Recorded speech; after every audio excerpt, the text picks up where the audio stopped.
প্রিয় সাথী বন্ধু, তার আগে আমরা বলবো আল্লাহর পথে দাওয়াতের গুরুত্ব এবং প্রয়োজনীয়তা কতটুকু। প্রিয় ভাইরা আমার, আমরা কেন দাওয়াত দেব? আমরা এই ক্ষেত্রে যে কথাটি বলবো, আমরা দাওয়াত দেব এই কারণে যে আল্লাহ সুবহানাহু ওয়া তাআলা আমাদেরকে দাওয়াত দিতে বলেছেন। আমরা কেন দাওয়াত দেব? মানুষকে কেন ডাকবো? আমরা এই জন্যে মানুষকে আল্লাহর পথে আহ্বান জানাবো, এই জন্যে আমরা মানুষকে দ্বীন ইসলামের দিকে আহ্বান জানাবো, যেহেতু আল্লাহ সুবহানাহু ওয়া তাআলা আমাদেরকে আদেশ করেছেন। তার আদেশ পালন করা আমাদের জন্য অপরিহার্য।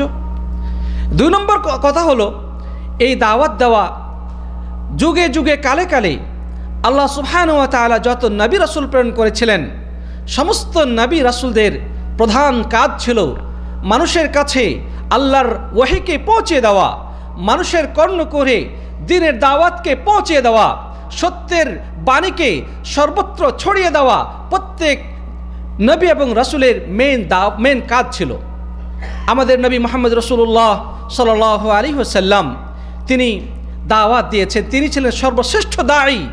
তিনি পথে ঘাটে প্রান্তরে, তিনি বাজারে মেলায়, তিনি যেখানে সুযোগ পেয়েছেন তিনি মানুষের কাছে পৌঁছেছেন। তিনি মানুষের দুয়ারে দুয়ারে দাওয়াতের মর্মবাণীকে পৌঁছিয়ে দিয়েছেন।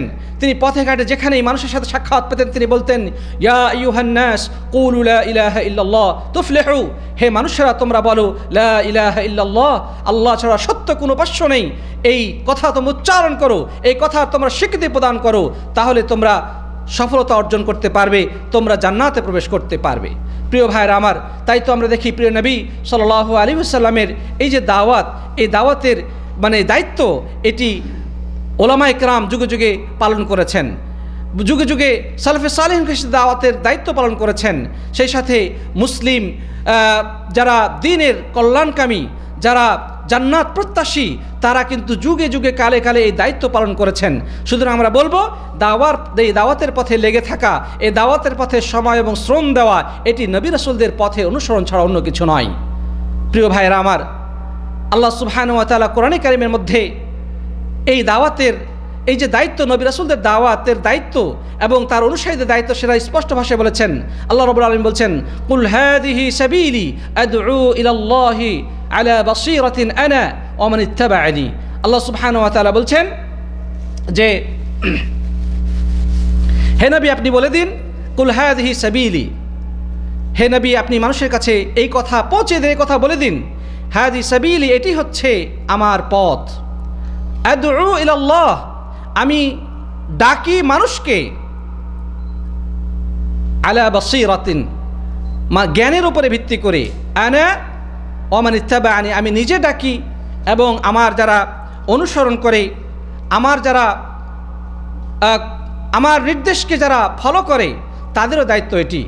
প্রিয় ভাইরা আমার, তাহলে আমরা এই আয়াতে কারিমা থেকে এই জিনিসটা উপলব্ধি করতে পারছি যে নবী এবং রাসূলদের দাওয়াত দেওয়াটাই ছিল সমস্ত নবী এবং রাসূলদের মূল কাজ, এবং তারই ধারাবাহিকতায় সমস্ত দায়ীদের মধ্যে শ্রেষ্ঠ দায়ী প্রিয় নবী সাল্লাল্লাহু আলাইহি ওয়াসাল্লাম, তিনি এই দাওয়াতকে মানুষের কাছে পৌঁছেছেন। তার সাথে যারা তার অনুসারী ছিল তারাও মানুষের কাছে এই দাওয়াত পৌঁছে দিয়েছেন। সুতরাং যুগে যুগে কালে কালে যারা আল্লাহ নবী সাল্লাল্লাহু আলাইহি ওয়াসাল্লামকে অনুকরণ করবে তাদের জন্য অপরিহার্য হচ্ছে এই দাওয়াতের কাজ আঞ্জাম দেওয়া।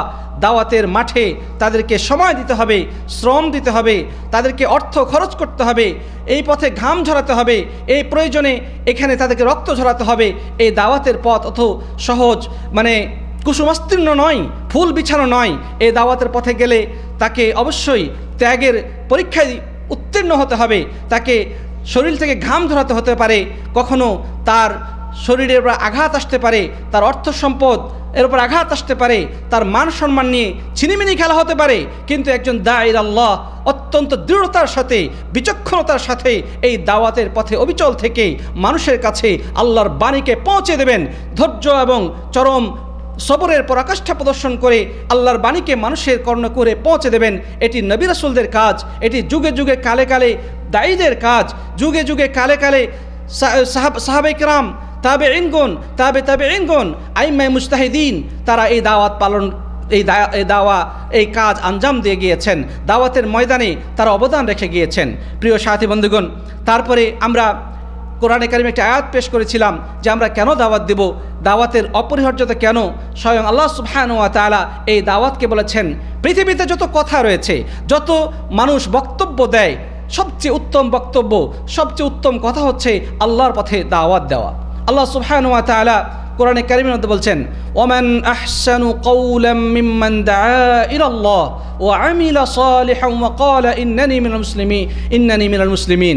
আল্লাহ রাব্বুল আলামিন বলছেন যে তার চেয়ে উত্তম কথা, তার থেকে শ্রেষ্ঠ কথা আর কার হতে পারে, যে ব্যক্তি ডাকে কোন দিকে, ওমান আহসানু কওলাম মিম্মান দাআ ইলাল্লাহ, আল্লাহর দিকে, কোনো দলের দিকে নয়, কোনো ব্যক্তির দিকে নয়, কোনো মাযহাবের দিকে নয়, কোনো ফিরকার দিকে নয়, কোনো আইডিওলজির দিকে নয়, কোনো মাজারের দিকে নয়, কোনো দরবারের দিকে নয়, অন্য কোনো মতবাদের দিকে নয়, শুধুমাত্র একমাত্র একটাই পথ, একটাই নির্দেশ, সেটি হচ্ছে মানুষকে ডাকতে হবে ইলাল্লাহ, কেবলমাত্র শুধুমাত্র একমাত্র আল্লাহর দিকে।